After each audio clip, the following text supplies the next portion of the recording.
ዕለታዊ መረጃዎችና ዘገባዎችን ይዤ መጥቻለሁ። መረጃና ዘገባዎችን እየተከታተላችሁ አብራችሁ እንድትቆዩ ነው በአክብሮት የምጋብዛችሁ።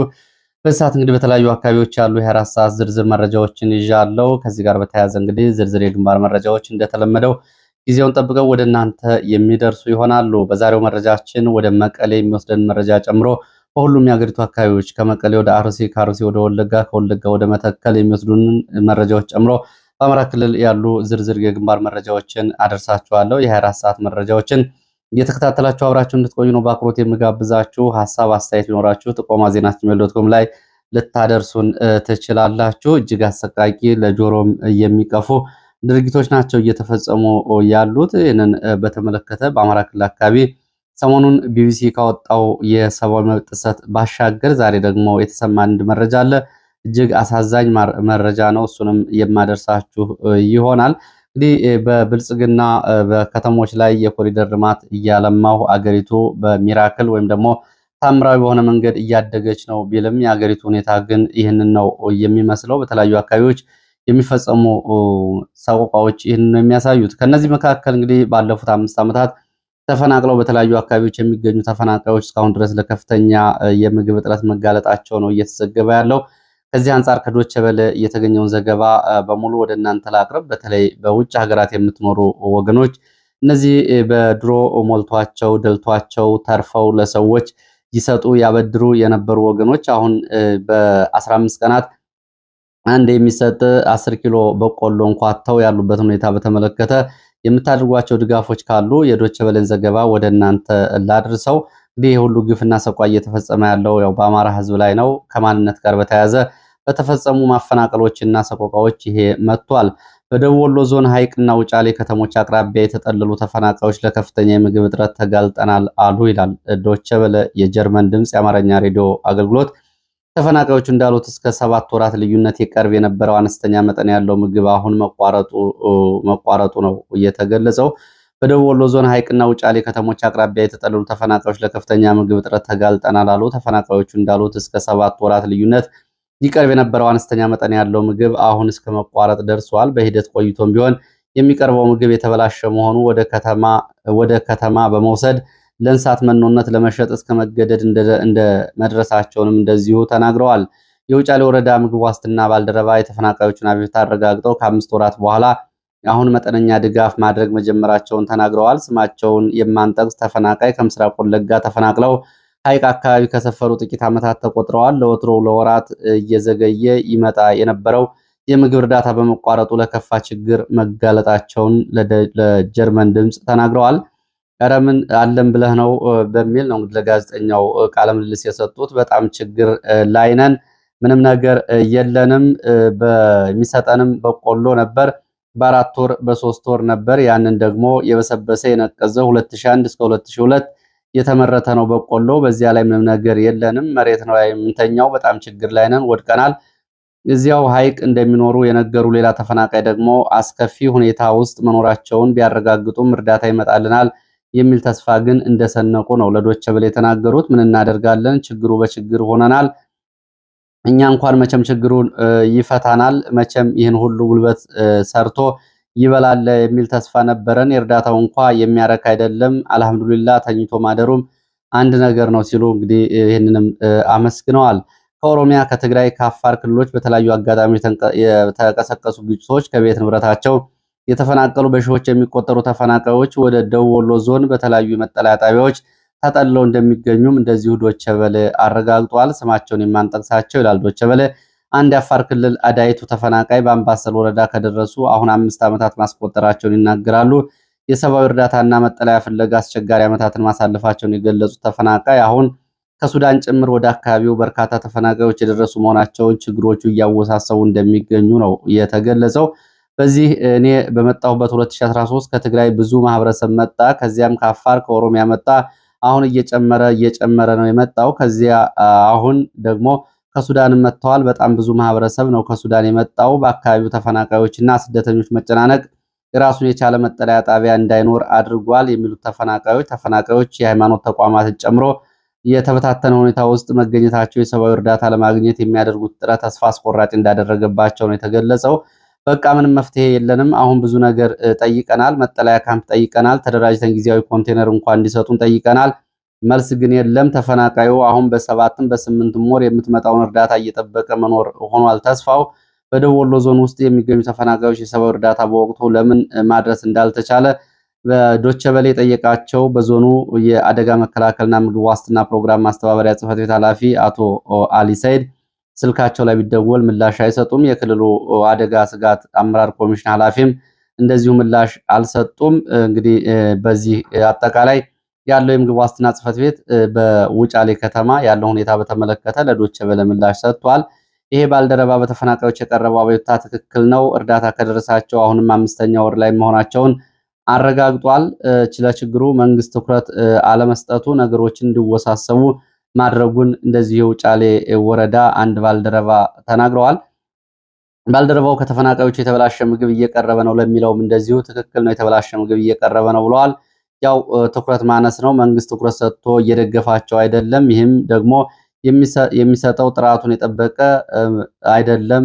የሚሰጠው እርዳታ በቆሎ በ4ም በ5 ወርም ነበር የሚሰጣቸው፣ አሁን ቁሟል። ከላይ የሚመጣ ብዙ መፍትሄ እየሰጣቸው እንዳልሆነ ከገለጹት የአደጋ መከላከል ባለሙያ ለጊዜው አደጋ መፍትሄ የወሰዱት የአካባቢው ማህበረሰብ በማስተባበር አካባቢውን መፍትሄ እንዲያገኝና የአካባቢው ማህበረሰብ ድጋፍ እንዲያደርግ አተኩረው እየሰሩ ነው። ምናልባት ይህንን ሙሉ ጽሁፍ እያቀረብኩት እንግዲህ ከወለጋ በተለያዩ አካባቢዎች ከተለያዩ አካባቢዎች ትግራይም ሱዳንም ተፈናቅለው የመጡ ወገኖች ያሉበት ሁኔታ በተመለከተ የተወሰነ ማስተባበርና ድጋፍ ማድረግ ከተቻለ አንድ ሰውም ቢሆን መታደግ ጥሩ ነው። ባለፈው በመቅደላ ወረዳ ከ6000 በላይ ተፈናቃዮች እንደሚገኙ እንደዚሁ መዘገቡ ይታወቃል። ደብረ ብርሃን በተለይ በደቡብ ወሎና ሰሜን ወሎ የተለያዩ ከተሞች በርካታ ተፈናቃዮች ናቸው የሚገኙት።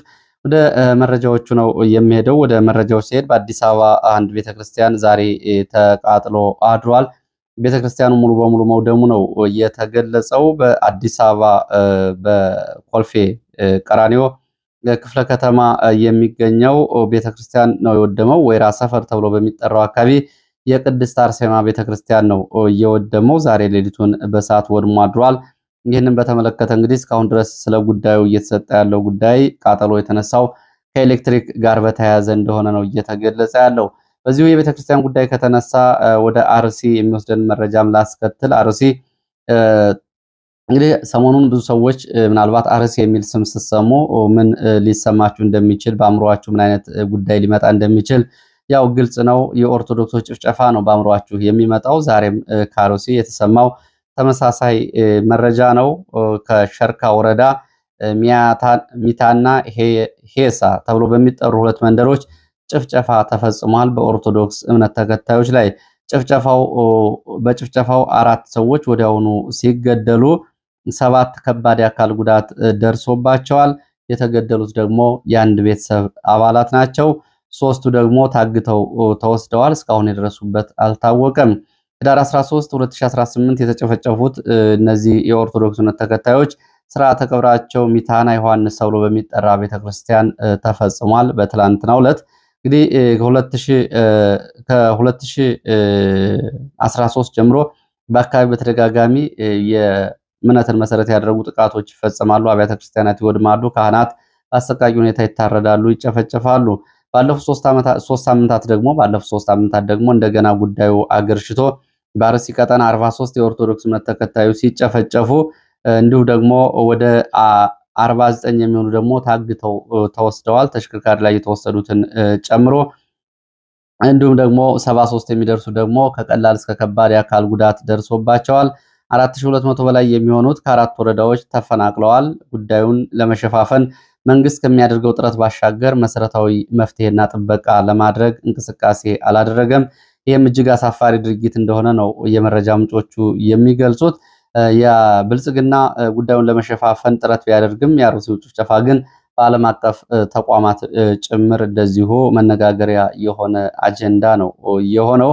ከዚህ ጋር በተያያዘ እንግዲህ የዓለም አቀፉ የአብያተ ክርስቲያናት ህብረት፣ የህንድ ቤተክርስቲያን፣ የኔዘርላንድ እንደዚሁ የውጭ ጉዳይ ሚኒስትር የፓርላማ አባል ለውጭ ጉዳይ ሚኒስትር በጻፉት ደብዳቤና በአሜሪካም እንደዚሁ ከኦርቶዶክስ እምነት ተከታዮች ጋር ያለው ጭፍጨፋ መነጋገሪያ መሆኑ ይታወቃል። እንደዚሁ እንግዲህ ማጽናናትን ምኞትንም የገለጹ አሉ። ለኢትዮጵያ ኦርቶዶክስ ተዋሕዶ ቤተክርስቲያን ሊቀ ጳጳስ አቡነ ማትያስ እንደዚሁ ማጽናኛ ደብዳቤም ልከዋል። ሌላው እንግዲህ ወደ መተከል የሚወስድን መረጃ ነው። በመተከል እንግዲህ መነጋገሪያ የሆነው ጉዳይ ትላንትና የኦነግ ሸኔ ታጣቂዎች ወደ አካባቢው ገብተው የፈጸሙት ጭፍጨፋ ነው። ከዚህ ጋር በተያያዘ ትላንትና ጠዋት መረጃውን የተከታተላችሁ አድማጭ ተመልካቾቻችን እንደምታስታውሱት ከምስራቅ ወለጋ ኤቦንቱ ተብሎ ከሚጠራ ወረዳ ወደ አካባቢው የተንቀሳቀሰ የኦነግ ሸኔ ኃይል የተለያዩ ተልእኮዎች ተሰጥተውታል። ከመከላከያ አዛዦች ከነ ጀነራል ጌታቸው ጉድና መረጃና ደህንነት ዋና ኃላፊ እስከ እነ ሽመልስ አብድሳ የክልል መንግስት እና እነ ጃልሰኝ የሚሊሻ ቢሮ ድረስ ድጋፍ የተደረገለት ይህ ቡድን ወደ አካባቢው ተንቀሳቅሶ መተከልን የኦሮሚያ አካል፣ አባይ ግድብን የኦሮሚያ አካልና በመተከል የሚገኙ በርካታ የወርቅ ማዕድናት ጉድጓዶችን ለመቆጣጠር በሚል ይሄ ህገወጥ ቡድን በመደበኛ የመንግስት ኃይል ተደግፎ ነው ጭፍጨፋ የፈጸመው የሚለውን ዘገባ ትላንትና ጠዋት ከተላለፈው መረጃ ላይ በዝርዝር ታገኙታላችሁ። እንግዲህ በቡለን ወረዳ ለኩጅ በሚባል ቦታ በኦነግ ሸኔ ታጣቂዎች የተፈጸመው ጭፍጨፋ አሁን የሟቾቹ ቁጥር ወደ 47 ደርሷል ተብሏል። ህዳር 13 ትላንትና ማለት ነው ከሌሊቱ 10 ሰዓት ጀምሮ ወደ ቀጠና የገባው ኦነግ ሸኔ ከ11 ሰዓት ተኩል ጀምሮ በፈጸመው ጭፍጨፋ ነው እነዚህ ሰዎች ህይወታቸው ያለፈው። በዚህም እንግዲህ አንድ ቤተሰብ አባል የሆኑ 5 ሰዎች ከሌላ አንድ ቤተሰብ 7 ሰዎችን ጨምሮ አጠቃላይ 47 ሰዎች በዚህ ጭፍጨፋ ህይወታቸው አልፏል። እንግዲህ ይሄ ጭፍጨፋ የተመራው ጃል ቃንቄ ተብሎ በሚጠራ አንድ የኦነግ ሸኔ ተወካይ ሲሆን ይሄ ተጠሪነቱ ለመንግስት ሰዎች የሆነ እንደሆነ ነው የታወቀው። እንግዲህ ከተስፋፊነት ፖለቲካ አንጻር ተልዕኮ የተሰጠው ቡድን ነው። በዛሬው ዕለት የኦነግ ሸኔ ታጣቂዎች በኩጅ ከተማን ለቀው ወጥተዋል። ትላንትና የመንግስት ኃይል በአካባቢው እርምጃ ለመውሰዱ አንዱ አነጋጋሪ ጉዳይ ነው። ከዛ ቀደም ብሎ አብዛኛው የመንግስት ኃይል አካባቢውን ለቆ ስለመውጣቱ መረጃዎች ጠቁመዋል። ህዝቡ በታጣቂዎች ላይ ትናንትና በወሰደው እርምጃ 10 ታጣቂዎች ሲገደሉ 4 መቁሰላቸውን ለማወቅ ተችሏል። ዛሬ ያለውን ሁኔታ በዝርዝር ለማረጋገጥ አልተቻለም። በአካባቢው የስልክ አገልግሎት ተቋርጧል። ስልክ የተዘጋው ደግሞ ጉዳዩ እንግዲህ ይህንን በተመለከተ ሚዲያዎችና ጉዳዩ መነጋገሪያ እንዳይሆን ለማድረግ ገመና ለመደበቅ እንደሆነ ነው የተገለጸው። ወደ ሌሎች መረጃዎች ስቀጥል በደቡብ ጎንደር ፎገራ ወረዳ ዓለም በር ከተማ የተፈጸመ አሰቃቂ ድርጊት ነው ይሄ መረጃ የሚያሳየው። እንግዲህ ሰሞኑን በዚህ ቀጠና በተለይ ዓለም ሳጋ ላይ በጭካኔ የሚፈጸሙ የሾፌሮች ግድያዎች፣ እገታዎችን በተመለከተና ይህንን ቀጠና ሾፌሮች አሁን እጅግ አሰቃቂ የምድር ሲኦል እያሉ እየጠሩት ነው የሚገኘው። ከዓለም ሳጋ ጫካ እስከ ወጂ ድረስ ተብሎ በሚጠራው አካባቢ እየተፈጸመ ያለው ግድያና የዝረፋ እንዲሁም ደግሞ እገታ በጣም አሰቃቂ ነው። ዛሬ በዓለም በር ከተማ የተሰማው ድርጊት ደግሞ እጅግ አሳዛኝ ነው። እንግዲህ በዓለም በር ከተማ በአሰቃቂ ድርጊት ተፈጽሟል። ትላንትና አመሻሽ ከምሽቱ 4 ሰዓት ገደማ ዓለም በር ከተማ የአንድ ዓመት ሕፃን ልጇን እንደታቀፈች አንዲት እናት በጥይት ተደብድባ ተገድላለች። የአንድ ዓመት ሕፃን ደም ላይ ወድቆ ነው የተገኘው። ይሄ የሆነው ደግሞ ግሮሰሪዋ ውስጥ ሴትዮዋን ልጇን ይዘው ለመሄድ የደረሰች ልጅን ያስገድዶ ለመድፈር ይዘው ለመሄድ ታጣቂዎቹ ሲሞክሩ ነው እንግዲህ ይህንን እናቲቱ ልጅን አላስወስድም በማለቷ በ4 ጥይት ተደብድባ ተገደለች። ልጅቱንም ይዘዋት ሄዱ። እሷ ታቅፋት የነበረው ሕፃን ልጅ እንግዲህ አስክሬን አጠገብ ደም ላይ ነው ወድቃ የተገኘችው። ሰዎች ሩጠው ወዲያውኑ እንግዲህ ይህን የተፈጸመባት ወይዘሮ አበበች ወንድፍራው ትባላለች። አስገድዶ መድፈር ተፈጽሞባት ዛሬ መንገድ ዳር የተገኘችውም ልጇ እንግዲህ ምናልባት ለወደፊት ህይወቷ ሲባል ምናልባት በስነ ልቦና ጠንክራ ከወጣች ስሟን ከመግለጽ እቆጠባለሁ። እናቲቱን ገድለው ከቤት ሴት ልጇን ይዘው ሄደው አስገድዶ መድፈር ነው የፈጸሙባት። ይሄ የሆነው መሀል ከተማ ነው። እንግዲህ ይህንን እነማን ፈጸሙት የሚለውን በተመለከተ እስካሁን የመንግስት የጸጥታ ኃይሎች ሚሊሻዎች የሚል መረጃ አለ። ሌላ ማንነታቸው ያልታወቁ ታጣቂዎች የሚል አለ። ከተማው ሙሉ በሙሉ በመንግስት የጸጥታ ኃይል ቁጥጥር ያለና ግሮሰሪ ውስጥ ይሄ ድርጊት ሲፈጸም ገዳዮቹ እናቲቱን ገድለው ልጅቱን ይዘው ሲሄዱ ማንም ያልተቆጣጠራቸው ጉዳዩ ከመንግስት ሚሊሻዎች ጋር የተያዘ አድርገውታል። ዛሬ ወንዝ ዳር ነው እንግዲህ በቡድን ደፍረው ልጅቱን ጥለዋት የተገኙት። እናቷ መሞቷንም እስካሁን ድረስ በውል መለየትና መገንዘብ አልቻለችም፣ ገና አልነቃችም። ይሄ ነው ያለው ሁኔታ። እንግዲህ ከዚህ በላይ ምን አይነት አሰቃቂ አረመኔነት በሰው ልጅ ይፈጸማል ተብሎ የማይታሰብ ድርጊት ጭምር እየተፈጸመ ነው የሚገኘው። እናቲቱ ወይዘሮ አበበች ወንድፍራው ካሁን በፊት እንደዚሁ በመንግስት በተደጋጋሚ ታስራ ነበር። ደብረታቦር ለወራት ታስራ ነበር እስር ቤት። እንዲሁም ደግሞ ወረታ ከተማም ተወስዳ እንደዚሁ ለወራት ታስራ ነበር። ዛሬ ከአካባቢ የተሰማው መረጃ ይሄ ነው።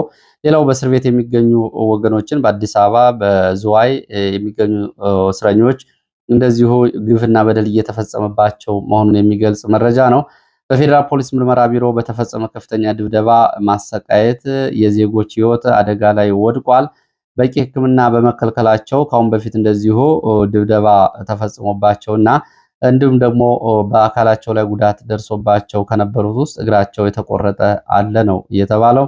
መጀመሪያም በጥይት መጠነኛ ጉዳት ደርሶባቸው እስር ቤት ገብተው ካሉ እስር ቤቱ ነው ምርመራ ከተፈጸመባቸው ውስጥ እግራቸው ተቆርጦ ክራንችም ተከልክለው ለከፋ ችግር የተጋለጡ አሉ ተብሏል። የሰብአዊ መብት ድርጅቶች በአዲስ አበባ ፌዴራል ፖሊስ፣ ሜክሲኮ ወንጀል ምርመራ ቢሮ ያሉ እስረኞችን ዘልቀው እንዲያነጋግሩና ጉዳዩን እንዲያጣሩ ገለልተኛ ምርመራ እንዲያደርጉ ጥሪ ቀርቧል። እንደዚሁም ደግሞ በዝዋይም የሚገኙ እስረኞች ከቤተሰብ ምግብ እንዳይገባላቸውና በቤተሰብ እንዳይጠየቁ መደረጋቸውን ተከትሎ ለከፋ ችግር መዳረጋቸውን ገልጸዋል። በዚህ ምክንያት እንግዲህ በምግብ እጥረትና በሕክምና እጥረት ለከፋ ችግር መጋለጣቸውን የሚገልጹት እስረኞቹ የሚሰጣቸው ምግብ የጥራትና የንጽህና ችግር ያለበት ነው። እሱም እንደዚሁ ለበሽታ እየዳረጋቸው እንደሚገኝ ገልጸዋል። ዝዋይ ማረሚያ ቤት የሚገኘው አጠቃላይ የእስረኞች ሁኔታ አስከፊና ለከፋ ችግር እንደዳረጋቸው ነው የገለጹት። ይህንንም በተመለከተ ቀይ መስቀልን ጨምሮ ሌሎች ድርጅቶች እንደዚሁ ዘልቀው ሁኔታውን እንዲከታተሉ ጥሪ አቅርበዋል።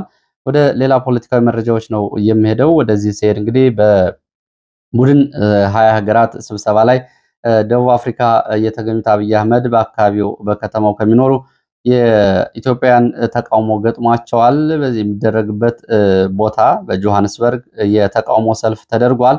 በዚህም እንግዲህ ናስሬክ ኤክስታ ተብሎ በሚጠራው አቅራቢያ የኤግዚቢሽን ማዕከሉ ስብሰባ የሚደረግበት ነው። በዚህ አቅራቢያ የተቃውሞ ሰልፍ ተደርጓል። በኢትዮጵያ እንግዲህ በአማራ ላይ እየተፈጸመ ያለውን የዘር ጭፍጨፋ የሚያወግዝ ሰልፍ ነው የተደረገው። አብይ አህመድ በተገኘበት የጂ20 ስብሰባ አቅራቢያ የተደረገው ተቃውሞ ሰልፍ፣ ይህንን ሰልፍ ፖሊስ በኃይል ለመበተን ሞክሯል። በሰልፉ ላይም እንደዚሁ ሰልፈኞች ተደብድበዋል። ሌሎች የደቡብ አፍሪካ ማህበራትም ይህንን ሰልፍ መቀላቀላቸው ነው የታወቀው። እንግዲህ አብይ አህመድ በትላንትናው ዕለት አከታትሎ በርካታ ፎቶግራፎችን ሲያሰራጭ ነበረ። በቡድን 20 ተሳታፊ ሀገራት መሪዎችን አግኝቻለሁ በሚል ፎቶግራፎችን እየለጠፈ ነበር። ዲፕሎማሲያዊ አይመስልም ጉዳዩ ሲታይ፣ የዘመድ መጠየቅ ነው የሚመስለው። ይህ እንግዲህ ያለውን ተቃውሞ ለመሸፈንም በዛ በኩል ተጽዕኖ መፍጠሩን ለማሳየት የተደረገ የማህበራዊ ሚዲያ ነው። ከሱ ገጾች ላይ ደግሞ ወስደው የመንግስት ሚዲያዎችን ጉዳዩን ሲያሰራጩት ነበረ። እንግዲህ የዘር ማጥፋት ወንጀል እየተፈጸመበት ያለውን የአማራ ህዝብ ይህንን ለዓለም ለማረጋገጥና የቡድን 27 ሀገራት ጉዳዩን እንዲያውቁት በሚል ኦል አማራ ዩናይትድ አሶሲዬሽን ነው ይህንን ሰልፍ ያዘጋጀው። የደቡብ አፍሪካ ያለው ሁኔታ ይህንን ነው የሚመስለው። ወደ ወለጋ እመለሳለሁ። ወለጋ ዛሬ ያለው ሁኔታ እንግዲህ ተኩስ ቆሟል። ሆኖም ግን ከፍተኛ ውጥረት አለ። ከጃርደጋ ጃርቴ ወደ አሙር ወረዳ ብዛት ያለው የመንግስት ኃይል እየተንቀሳቀሰ ነው። መከላከያ፣ እግረኛ፣ ጋቸና ሲርና እና ረጲዮላን ጨምሮ የክልሉ የአድማ ብተናና የልዩ ኃይል አባላት እየተንቀሳቀሱ ነው ወደ አካባቢው። መንደር 20 ውባንጭ አካባቢ የነበረው ውጊያ ቆሟል። በዚህ ውጊያ ከፍተኛ ጉዳት የደረሰባቸው ወታደራዊ አዛዦች ዛሬ ወደ ነቀምት በአምቡላንሶች ተወስደዋል። በተቃራኒው ደግሞ ወደ ቱሉ ጋና፣ ቱሉ ዋዩ፣ መንደር 20 ተጨማሪ ኃይል መንግስት እያንቀሳቀሰ መሆኑን ተገልጿል። ይህንን ተከትሎ ሌላ ውጥረት ተፈጥሯል። ላለፉት 5 ቀናት በነበረው ውጊያ እንግዲህ ከፍተኛ ሰብአዊ፣ ቁሳዊ፣ ወታደራዊ ኪሳራን የደረሰው ይህንን ተከትሎ ዛሬ ቆሞ የነበረው ውጊያ እንደገና ውጥረት አገርሽቶበታል። ሌላው በመረጃችን ወደ ደብረታቦር የሚወስደን ነው። ወደ አማራ ክልል በደብረታቦር ሌሊቱን የተኩስ ልውውጥ እንደነበር የመረጃ ምንጮች ገልጸዋል። የተኩስ ልውውጡ ደግሞ የነበረው በሚሊሻ አባላት መካከል እርስ በርሳቸው አለመግባባት ነው። በሚሊሻ አባላት መካከል ያለው ጉዳይ በተመለከተ መረጃውን ያደረሱ የመረጃ ምንጮች ሚሊሻ ሁለት አይነት ሚሊሻ ነው ያለው ይላሉ። አንደኛው ነባር ሚሊሻ የሚባለው ቀድሞ ጀምሮ ብልጽግና ስምሪት የሰጠው ሚሊሻ የመንግስት ሚሊሻ የሚባለው ሲሆን፣ ሁለተኛው ሚሊሻ ደግሞ ከፋኖ በተለያየ መንገድ እንደዚሁ እየኮበለሉ ከዝርፊያም ከንጥቂያም እንደዚሁ እየተመለሱ ሚሊሻ ነን በሚል የተካተቱ አሉ። እነዚህ ነባሮች ሚሊሻዎች ስለማያምኗቸው በጨለማ አብረው አይሄዱም፣ ስምሪት ሲሰጣቸው አይሄዱም። በእነዚህ መካከል በተፈጠረ አለመግባባት ነው ተኩስ የነበረው። የደረሰው ጉዳት አልታወቀም።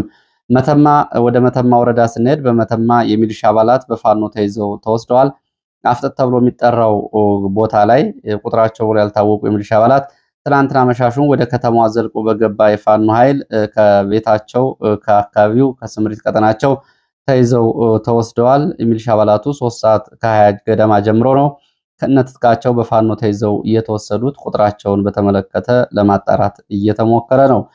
ሌላው መረጃችን የሰራተኛ ምዘናን የተመለከተ መረጃ ላቅርብና ወደ ግንባር መረጃዎች መለሳለሁ። የሰራተኛ ምዘናን በተመለከተ የሰራተኛ ጉዳይ አነጋጋሪ ሆኗል። ሲቪል ሰርቪስ ኮሚሽን መኩሪያ ኃይሌ ሰራተኛውን ይመዘናል የሚለው ጉዳይ ጥርጣሬ ውስጥ ጥሎናል ነው የሚሉት ሰራተኞች። ይሄ ፖለቲካ ዓላማ ያለው ነው። ምዘናው እንግዲህ በባህሪና በትምህርት ዝግጅት ከስራ ጋር ያለው ተዛማጅነት መሰረት ተደርጎ ምዘናና ፈተና ይሰጣል ቢባልም ጉዳዩን የሰራተኛን ዲሞግራፊ ከመለወጥና ከአሁን በፊት አዲስ አበባ ላይና በፌዴራል ተቋማት ከታዩት ጉዳዮች ጋር በማያያዝ በርካቶቹ አስተያየት እየሰጡ ነው። ከዚህ ጋር በተያያዘ የደረሱኝ ቅሬታዎች አሉ። ሰራተኞቹ ስጋቶቻቸውንም አቅርበዋል። ከዚህ በፊት መጀመሪያ በሰራተኛው ውስጥ የትምህርት ማስረጃዎች፣ የትምህርት ሰነዶች መመርመር አለባቸው ወደ ምዘና ከመሄዱ በፊት። በዚህ በኩል እንግዲህ አብዛኞቹ የብልጽግና ካድሬዎች ቀድሞ የኢህአዴግ ካድሬዎች የነበሩ አብዛኞቹ የትምህርት ዝግጅታቸው ጉዳይ ሊጣራና ሊመረመር ይገባል። ስለዚህ ከሰራተኛ ምዘና በፊት የትምህርት ማስረጃቸው እውነተኝነት ሊረጋገጥ ይገባል። ከዛ ባለፈ ደግሞ ይዘውት የመጡት የሰራተኛ ዲሞግራፊ የመለወጥ ጉዳይ እንደዚሁ ያሳስበናል ብለዋል። ወደ መረጃዎቹ ስቀጥል ወደ መቀሌ የሚወስደን መረጃ ነው የማስቀጥለው። መቀሌ እንግዲህ ቀሪው የህወሓት ቡድን ከባድ የሆነ የእርስ በርስ ሽኩቻ ውስጥ ገብቷል። ከአሁን በፊት እንግዲህ ከህወሓት ውስጥ ምክትል ሊቀመንበሩ ጌታቸው ረዳ ራሱን ገንጥሎ ሲወጣ ብዙ የህወሓት አንጃ ቡድን ወጥቶ ከሱ ጋር ሆኖ አዲስ ፓርቲ መስርቷል። ከዛ የቀረው ደግሞ አስኳል የሚባለው የህወሓት ቡድን ደግሞ አሁን እርስ በርስ ሽኩቻ ውስጥ ገብቷል።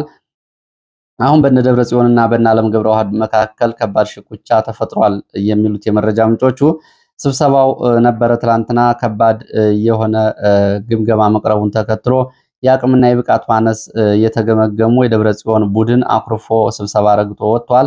ደብረ ጽዮን ቀደም ብሎ ስብሰባ ረግጦ ወጣ።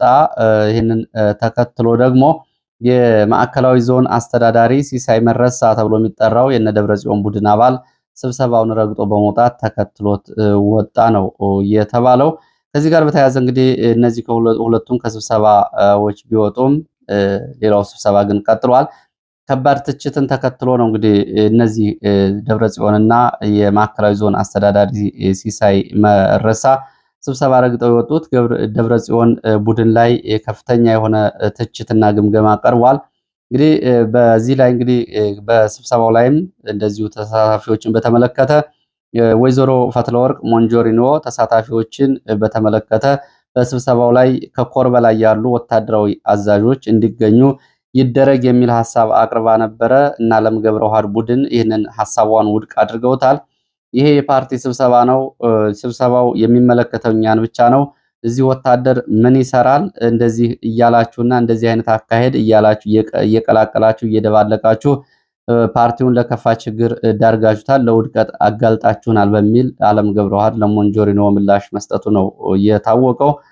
እንግዲህ ይህንን ተከትሎ ደብረጽዮን ላይ ከቀረቡት ግምገማዎች መካከል ደብረጽዮን በትግራይ አጠቃላይ ቀውስ ኃላፊነቱን ትወስዳለህ፣ ከቅድመ ጦርነት፣ በጦርነት ጊዜ፣ በድህረ ጦርነት ድርጅቱን ከውድቀቱ የማትታደግ ስትራቴጂካዊ አመራርነት መስጠት የተሳነህ ወይ ኃላፊነትን አትለቅ ወይ ደግሞ አቅም፣ ብቃት፣ ችሎታና እውቀት ኑሮህ አልመራህ በሚል ከባድ ግምገማ ተነስቶበት ነበር ነው የተባለው። እንግዲህ ከነዚህ መካከል ደብረጽዮን በተለይ ጽምዶ በሚል ከኤርትራ ጋር የጀመርከው ግንኙነት የትግራይ ህዝብ እንዲርቀን እና እንዲጠራጠረን አድርገሃል፣ ይሄ ያንተ ጉዳይ ነው፣ ኃላፊነቱን ተወስዳለህ ስለመባሉ፣ በዚህ ምክንያት የትግራይ ሰራዊት ለሁለት እንደተከፈለና ተስፋ የቆረጠው ደግሞ ብዙ እንደተበተነ፣ ይህም ደብረጽዮን ኃላፊነቱን መውሰድ እንዳለበት፣ በጦርነቱ ወቅት ምከታ በሚል የተሰበሰበ በውጭ ሀገራት በሚሊዮን የሚቆጠር ዶላር ከሀገር ውስጥ ደግሞ የህወሓት ኤፈርት ድርጅቶችን ጨምሮ ከትግራይ ተወላጆች የተሰባሰበ በሚሊዮን የሚቆጠር ገንዘብ ኦዲት አለመደረጉ እና ከዚህ ጋር በተያያዘ በአውሮፓና በአሜሪካ ቤት ሰርተዋል የሚባሉ የህወሓት መሪዎች ስማቸው መነሳቱ እንግዲህ ከዚህ ውስጥ እነ ደብረጽዮን ቡድን አብሮ ጨምሮ ማለት ነው። ከዚያ ባሻገር ደግሞ በትግራይ ህገወጥ የወርቅ እና ኮንትሮባንድ ንግድ ከወታደራዊ አዛዦች እስከነ ደብረጽዮንና ታደሰ ወረደ ቡድን ድረስ የተዘረጋው ቡድን በተመለከተ ግምገማ ላይ ስለመነሳቱ ተፈናቃዮችንና የትግራይን አንድነት እንዳይመለስ ሆነው በነ ደብረጽዮን ምክንያት ነው በሚል እንደዚሁ ከባድ የግምገማና ትችት ናዳ የወረደበት ደብረጽዮን ስብሰባ ረግጦ ወጥቷል ነው እየተባለው። ደብረጽዮን ስብሰባ ረግጦ ይውጣ እንጂ እና አለም ገብረዋህድ ግን ስብሰባውን መርተዋል ሲሉ ነው የመረጃ ምንጮች የገለጹት። በዚህ እንግዲህ ህወሓት አሁን በነ አለም ገብረዋህድ ቡድን ያለው የበላይነቱን ለመውሰድ እንቅስቃሴ እያደረገ እንደሆነ ነው መረጃዎቹ እየገለጹት። ለዚህ ሰዓት ከተለያዩ አካባቢዎች ያሰባሰብኳቸው መረጃዎች እነዚህን ይመስላሉ። ስለተከታተላችሁ በእጅጉ አመሰግናለሁ። በሌላ ተመሳሳይ መርሃ ግብር እስከምንገናኝ ድረስ